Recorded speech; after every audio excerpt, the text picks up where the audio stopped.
Ecos de la Antigüedad. El aprendizaje del hombre en su recorrido por la historia a través del tiempo. Análisis, reflexiones, leyendas, tradiciones y mitos desde una óptica diferente. Una producción de Raúl Rodríguez Lucio para Radio Universidad. Ecos de la Antigüedad presenta el inicio de la serie de Ecos de la Antigüedad. Desde hace casi 3 décadas estamos ya muy cerca de la Semana Santa y pues desde siempre hemos estado viendo el Jesús histórico, y bueno, esta va a ser la primera parte donde la conducción va a correr a cargo de Rodrigo Romo.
Hola, buenos días a todos. Mi nombre es Rodrigo Romo, voy a estar en la conducción del programa.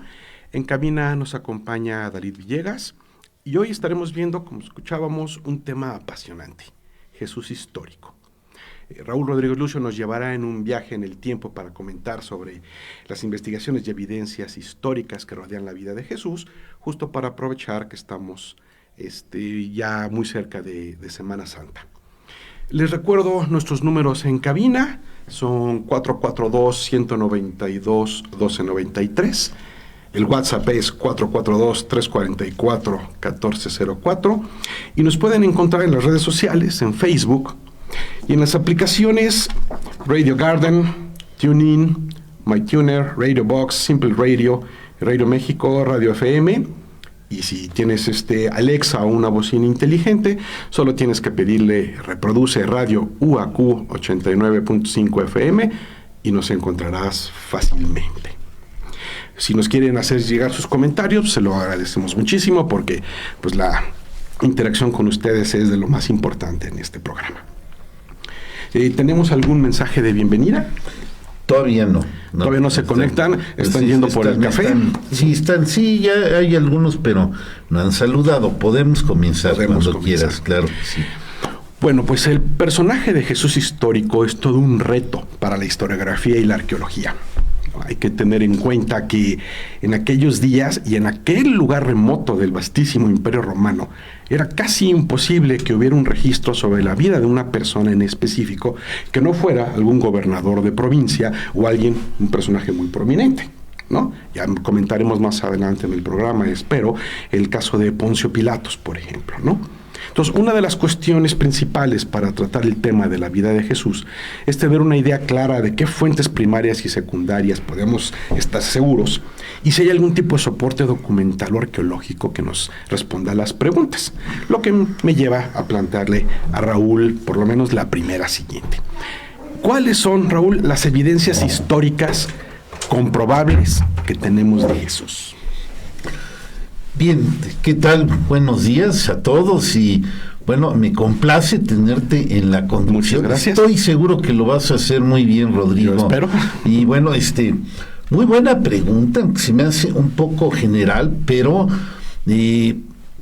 así, si nosotros preguntáramos a cualquier persona normal aquí en un país católico como somos, pues, encontramos escritos y lugares donde indagar, pero multitud de escritos, o sea, y que prestan a la confusión y que nos llevan a un perfil de un personaje equiparable a la deidad que está sentado a la derecha del Padre, en fin, toda una teología que se ha venido desarrollando, que pues incluso pensamos que en el mismo momento, ya sea del nacimiento, de su muerte, la tierra tembló y todos los habitantes de ese momento se enteraron de alguna manera, y es más o menos como lo pudiéramos percibir, y entonces nos ponemos a pensar o a creer que pues muchísima gente escribió en el momento y que hay multitud de testimonios. Y esto, para estudiar un personaje histórico que tenemos que quitarle sus investiduras de deidad, de todo lo que lo ha acompañado para que la historia pueda hacer su trabajo, tiene que ser un personaje normal, de carne y hueso, que se rige con todas las leyes de la naturaleza, y esa es la persona que vamos a buscar. Bien, hay varias fuentes, buscando nada más esto y enfocándonos en que se trató de un personaje real. Sí hay formas de comprobar. Tenemos el famoso Nuevo Testamento, que todos conocemos, en donde hay varios libros, pero que ofrece 4 evangelios que tienen unas características muy especiales, que nos ofrecen información, pero además hay unas cartas de Pablo y hay otras cartas especiales que están ahí, que ofrecen una antigüedad todavía más antiguas que los evangelios.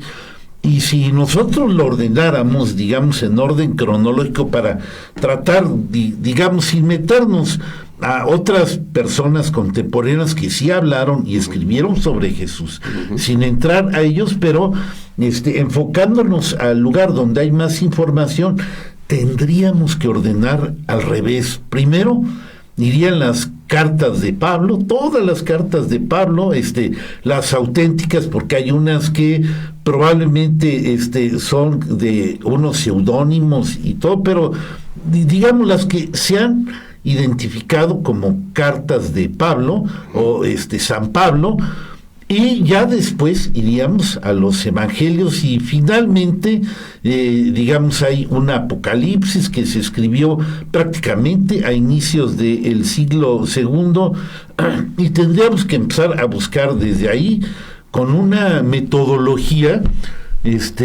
propia de un historiador, de ver cuáles eran los motivos que impulsaron a la gente que escribió, y ver qué intenciones había, para luego acompañar de los documentos o el ambiente histórico que había en esos momentos, y poder empezar a tejer pues un caso, digamos, bueno, qué pasaba en ese momento, en qué lugar estaba, qué personajes interactuaban, qué intereses pudieron mover a nuestro personaje, cómo se pudo mover, y compararlo con la información que te están dando los evangelios. Digamos que hasta ahí.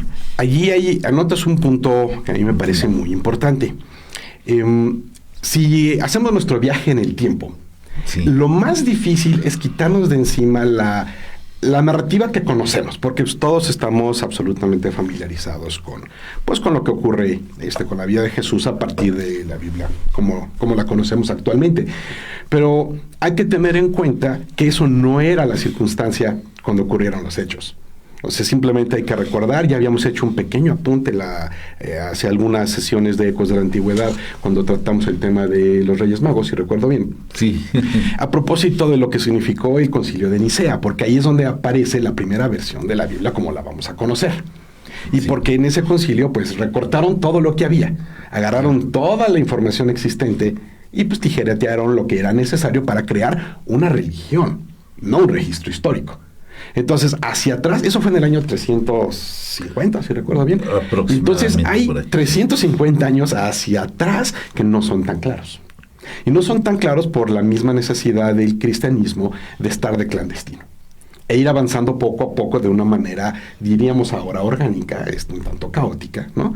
Y entonces, el viaje del tiempo implica tratar de ubicarnos en los pies de ellos, cómo estaban en ese momento y entender pues que eran una cosa muy pequeña dentro de lo que era Roma, ¿no? Entonces a mí me llama mucho la atención que hay algunas fuentes romanas que permiten confirmar la existencia y los hechos en la vida de Jesús. Entonces, por ejemplo, tenemos a Tácito, ¿no? Que lo alcanza a mencionar un par de veces, lo cual pues es sumamente útil para poder ubicar lo que mencionas de los evangelios, ¿no? Así es, sí, digamos, quitando, haz de cuenta, no existe el Nuevo Testamento, vamos a indagar qué hay, por qué, de cierta manera, algunas personas dicen, bueno, es que yo no me voy a fiar de lo que dice el Nuevo Testamento, o sea, porque tiene mucha tendencia y todo, y realmente se trata de un trabajo que, pues si conoces la tendencia, si conoces la intención del escritor, puedes sacar mucho material, pero ok, tú vas a confiar más en los otros que escribieron, y tenemos aparte, bueno, acabas de nombrar un historiador romano, Cornelio Tácito.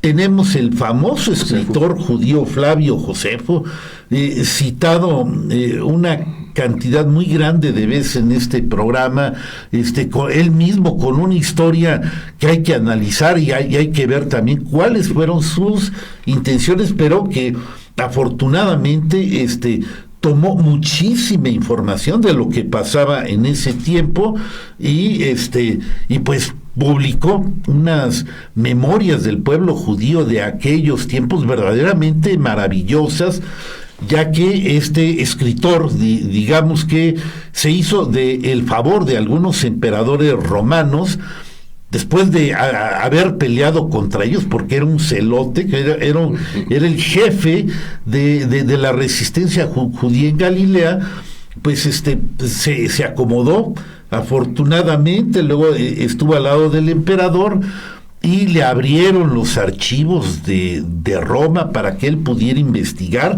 que era excelente haciendo esto y armar las historias que habló. Hay dos obras, La guerra de los judíos y Antigüedades de los judíos, que son las que nos conciernen, donde él pudo vertir muchísima información que es la que, pues, digamos, se usa para alumbrar esa vida ahí en esta zona del Medio Oriente, en la época del dominio romano. Pero no solo se tomó esa tarea, sino que él se atrevió a escribir toda una historia de Israel prácticamente desde los tiempos del Éxodo hasta adelante, haciendo sus interpretaciones del Antiguo Testamento, y fue tejiendo, o sea, haciendo estas obras maravillosas, con tendencia también, hay que analizar, porque tenía su tendencia para de las cuales sin Josefo yo no sé qué haríamos, pero no solamente está Tácito ni Josefo, también está Suetonio, otro historiador romano, aunque hace una breve semblanza ahí de que unos judíos alborotados en Roma en épocas de Claudio, habla de un tal Crestos, porque a lo mejor no sabía bien el nombre que quería decir Cristos, y bueno, son digamos citas auténticas que te permiten confirmar que ese personaje existió, porque claro, ha habido personas que dicen que fue un invento total, ¿no? O sea, que se lo inventaron y que para poder tener una arma de control como medio de religión, y que esto pudo haber sido en tiempo de Orígenes, allá digamos muy avanzado, bueno, empezando como el siglo II, y en fin, así así van redactando una situación muy fantasiosa, muy difícil de ser, y aparte hay como varios documentos, algunas cartas e informes de personas que iban viajando por el lugar y que hablaban o ponían de ejemplo a Jesús, que son totalmente ajenas al Nuevo Testamento, al escrito de la Biblia. Y si sumamos así, sin análisis de cómo son las fuentes, pero resulta que Jesús tiene un buen porcentaje digamos, de autenticidad histórica, pues prácticamente comparado con Julio César o con Octavio, bueno, quizás no tanto, pero abajito, un buen porcentaje en un rating de personajes históricos estaría bien colocado, lo cual, bueno, pues tenemos documentación. Aquí lo importante o el reto es analizar la información y tratar de encontrar alguna veracidad histórica. Aquí a mí me parece oportuno comentar, a propósito de esta cantidad de evidencia, lo increíblemente difícil que haya una evidencia directa, indiscutible. Porque todas estas son referencias de textos, los cuales de textos que nos permiten, pues, entender, y a estas alturas es prácticamente el consenso de todos los especialistas, que efectivamente Jesús existió. Hay bastantes referencias de ello, pero tratemos de pensar, porque es una imagen que habíamos platicado en otro momentito, lo difícil que es encontrar un registro directo del personaje, ¿no? Es como el día de hoy, si nos investigáramos a nosotros, pues tendríamos la credencial del INE, ¿no? El acta de nacimiento, las calificaciones de secundaria, prepa. Bueno, pues esa clase de registros no existen. Son referencias externas. Incluso, y aquí hago solamente la referencia a la importancia de haber encontrado en el 1961, la piedra esta con inscripción de Poncio Pilatos. Ah, sí.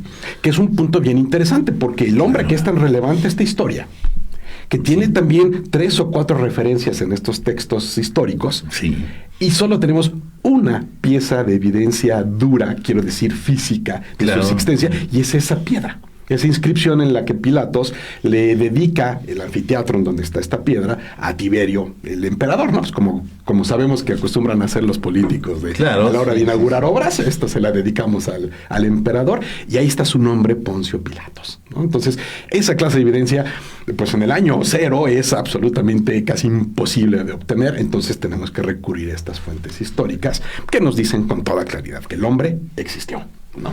Sí.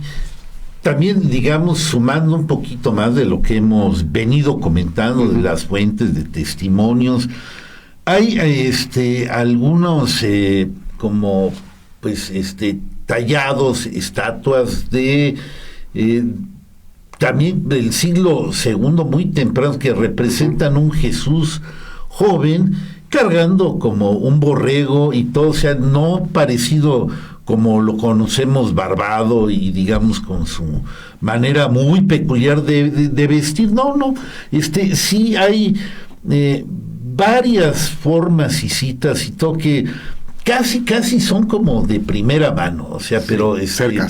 Pero sí, definitivamente tratar de, por ejemplo, los personajes, Anás, Caifás y todos los judíos prominentes de el Sanedrín que estaban en el siglo I, pues son rescatados por Flavio Josefo, prácticamente no se sabría nada de ellos. También por ahí hay otro historiador judío, Filón de Alejandría, que toma algunas noticias, aunque él vive en Egipto, de en Alejandría, ciudad que fundó Alejandro Magno, y que tiene un pensamiento griego, pero toma noticias de lo que pasa en Palestina, y también cita a Poncio Pilatos y cita a mucha gente de ese tiempo. Y además, añadiéndole a esos problemas las cuestiones del lenguaje. Así es. A veces son en griego, a veces en latín, a veces son traducciones de uno o el otro, entonces no necesariamente es fácil saber cuál era el texto original, ¿no? Entonces, pues bueno, tenemos al final del día que aceptar que es fragmentario el conocimiento, pero que todos los fragmentos nos indican claramente, pues, que Jesús sí existió, y que luego pues, hay un largo periodo entre la existencia de Jesús y el conocimiento como quedó plasmado 300 años después. Que esa es una de las transformaciones más interesantes que platicaremos. Sí, vamos a los mensajes. Vamos a leer a los mensajes. Tenemos a Maggie de la Torre. Buenos días, con el gusto de oír este gran tema del Jesús histórico. Gracias, Maggie. Luis Reyes Vázquez, buenos días, aquí presente con el interés de siempre, ahora con este nuevo tema tan apasionante. Muchas gracias. No, pues no tan nuevo, porque prácticamente se tocó desde los primeros años de la producción. Es preferencia aquí del productor, digamos, a lo que es válido. Es lo que le guste. Luego vienen unas cosas. México, orgullo y tradición, dice excelente. Y saludos al maestro Tere. Y creo que es todo, ¿verdad? Sí, Ana Saavedra dice que lo está viendo, pero no ha saludado. Okay. Pero aquí ya lo vi. Sí, de acuerdo, aquí estamos. Entonces podemos continuar al siguiente punto, que es una pregunta que también me resulta interesante. ¿Cuáles episodios de la vida de Jesús son probablemente históricos, o lo más probablemente históricos, de acuerdo con los expertos? El primero, el incontrovertible, es su crucifixión. Ese es el más. Ese es el más importante, ese es el que no hay duda. Okay. O sea, está citado por donde quiera que le busques.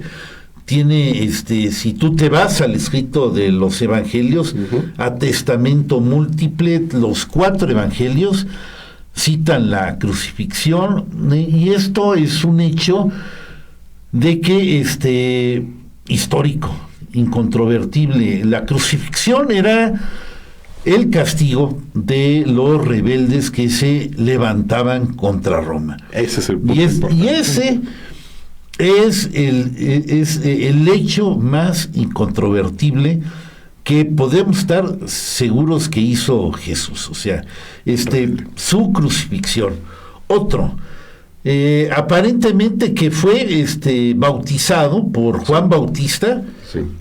También tiene atestamento múltiple, y seguramente, bueno, aunque los evangelios lo hacen ver como a Juan Bautista como un precursor, como un profeta que está anunciando a alguien más importante que va a venir para alguna tarea especial, en la realidad lo que nos inclinamos a creer es que en esa época el primer profeta digamos personaje destacado que levanta su voz, no sabemos con qué, pero que está en contra del establishment, por así decirlo, es Juan Bautista, antes que Jesús, y Jesús es un seguidor.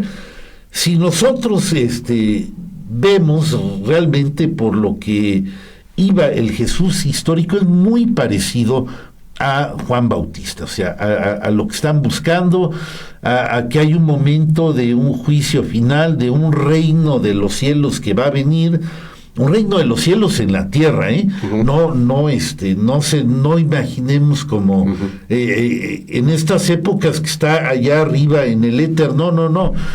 Era como una especie de un restablecimiento de un Israel que iba a recuperar libertad y su importancia, y para lo que estaba hecho Israel era para la redención de todas las naciones que conocieran al Dios único a través de Israel. Esa era como la propuesta, o como para lo que ellos estaban, porque no era su Dios, se exponía que era Dios del mundo entero, y obviamente para que esas condiciones se dieran en un estado que iba a mostrar ese Dios, no podía ser dominado por Roma o por alguna potencia extranjera, ni podía ser un estado de Israel que se agachara o alguna cosa así, no. Tenía que recuperar su libertad, y desde un punto de fuerza, desde un punto, digamos, como debe de ser, desde ahí, desde una altura respetable, tendría que mostrar al mundo Dios, y si es posible, pues Israel, con esto, pues controlar a la humanidad, o al menos lo que son las creencias religiosas. Y allí entonces tenemos muy posiblemente una explicación de por qué crucifixión. De hecho, es un argumento que maneja el gran historiador Edward Gibbon. Precisamente señala que hay que preguntarse si Roma tenía una política de tolerancia religiosa, si permitía el culto local sin ningún inconveniente, la famosa frase de al César lo que es del César, a Dios lo que es de Dios, ¿no? Significaba que Roma estaba satisfecha con que respetara los elementos que imponía Roma y dejaba esa libertad de culto. Entonces, ¿por qué estaban opuestos los judíos al dominio de Roma? Porque tenían un mandato religioso para hacerlo. Sí. Porque no podían subordinar su Dios a ningún mandato terrenal. Sí, entonces, aquí, rápidamente, antes de que terminemos la primera mitad, Israel había tenido, no hacía mucho tiempo, un estado libre y soberano. Fue el reino macabeo, fue cuando se liberaron de la potencia griega de los seleucidas. Los seleucidas eran un reino que venía de Alejandro Magno, que uno de los generales de él fundó Seleuco, y que había tomado pues gran parte de lo que era Persia, pero que se había ido reduciendo, pero que en su tiempo pues comprendía Israel, porque digamos que Israel, antes de pertenecer a Roma, perteneció a Grecia, para que se entienda en términos coloquiales. Y uno de los reyes, Antíoco IV, trató de quitarles su religión, trató de que adoraran a Zeus, de que comieran carne de cerdo, de que tuvieran una estatua de Zeus en el templo y que se rindieran honores sagrados al emperador. O sea, en pocas palabras, diciéndole que los judíos se hagan griegos, que adopten la religión griega, y después de haber estado muchos años sumisos a potencias extranjeras como fue Babilonia, Persia, luego los Ptolomeos, finalmente los seleucidas, ahí los judíos dijeron, pues ¿cómo? Es lo único que nos une, lo único que hace que nos identifiquemos, nuestra religión. ¿Cómo nos vamos a dejar? Y se rebelan contra Antíoco IV y hacen una revolución exitosa. Después, no sé, 10, 15 años, vuelven a tener un estado libre, el reino asmoneo o macabeo, que fundan y que dura unos 80 años, y hasta que Pompeyo llega en el año 64 y se los quita. Y esto fue un trauma tremendo, puesto que ya los judíos habían sentido lo que era la libertad, el orgullo nacional, y de que no podían estar sujetos bajo dominios extranjeros.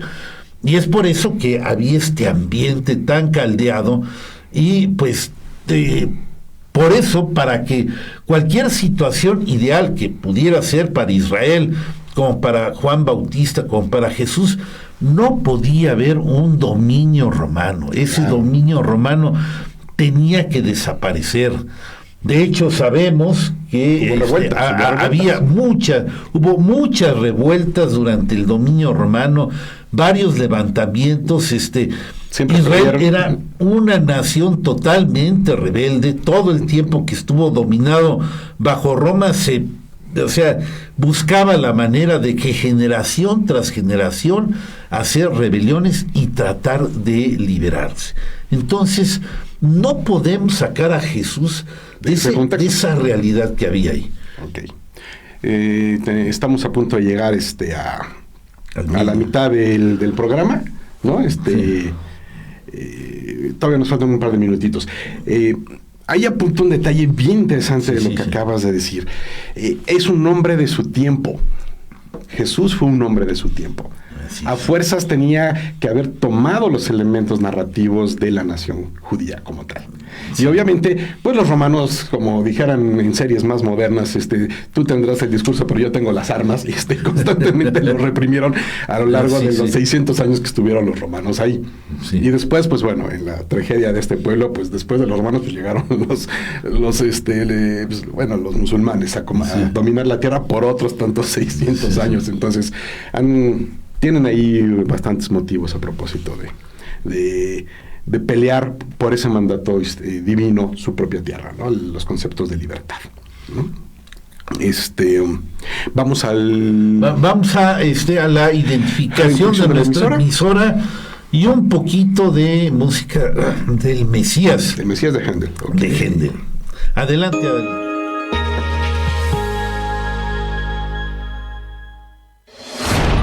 XHUAQ 89.5 FM. Radio Universidad. Transmitiendo para ti las 24 horas del día. Estudios y oficinas. Centro Universitario, Cerro de las Campanas. Planta transmisora. Campus Exaeropuerto de la Universidad Autónoma de Querétaro. Carretera Chichimequilla sin número, Ejido Bolaños. Radio Universidad. Integrante del Sistema de Radio, Televisión y Cinematografía de la Universidad Autónoma de Querétaro. Radio Universidad. 89.5 FM. La cultura universal. Radio Universidad.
Después de este pequeño interludio musical también. ¿Qué mensajes tenemos en nuestras redes sociales? Está Rafael Joaquín Salcedo Fernández, que dice: saludos a todos, interesante como siempre, mucho éxito. Gracias, y creo que ya hasta ahorita. Perfecto. Nada más tenemos esto. Entonces, pues, queremos aprovechar este momentito para anunciarles que Ecos de la Antigüedad estará dando un diplomado de Historia de México a partir del 10 de abril. Tendrá la participación de especialistas en muchos temas, y su intención es profundizar en el conocimiento de la historia de México de una forma vívida, presencial, amena, participativa, ¿no? Interactuando y visualizando desde el diálogo todos los conocimientos que podamos acomodar. Está dirigido al público en general, no necesitan tener conocimientos previos de la historia, lo que se requiere es el entusiasmo de querer escuchar y compartir, y aprende, el apetito de aprender. Tiene un cupo de 20 personas. Uh-huh. Se va a trabajar por módulos, son 7 módulos de 5 clases cada uno. Va a tener un horario de 4 a 7 los miércoles, con un intermedio para el sagrado coffee break, porque sin eso no se puede discutir la historia, ¿no? Un costo de recuperación de 1,200 por módulo, 1,200 pesos, y va a estar en un lugar fenomenal, que es el Museo de la Restauración de la República, un gran lugar para poder platicar de la historia de México, por razones evidentes, ¿no? El responsable va a ser Raúl Rodríguez Lucio, productor y director de este programa, ¿no? Y la coordinadora del diplomado es Tere Ortiz. El teléfono, si están interesados sobre este diplomado, es el 442-808-9240. Esperemos su participación, va a estar bastante interesante. Raúl, pues regresamos al tema de Jesús. Tenemos un anuncio aquí de que llegó al WhatsApp de la radio. Dice: buenos días, Raúl y Rodrigo, gracias por hablar de las evidencias de la posible existencia de Jesús, tema que siempre será polémico. Saludos, Marco Antonio Asprón Pelayo. Muchas gracias. Pues sí, Marco, evidentemente pocos temas han sido tan candentes en la discusión histórica como este. Ha habido investigaciones, varias olas de investigaciones a propósito del tema. Bueno, eso justo era la pregunta con la que íbamos a retomar aquí la discusión, entonces esperemos que esta parte te interese. Bien, pues entonces, dispara. Justo el punto. Dispara, sí. Lo habías mencionado, fue polémico el tema del Jesús histórico desde el minuto 1. Precisamente pues porque era un rebelde, vamos a ponerlo así, ¿no? Pues, estaba diciendo algo contrario a Roma, lo cual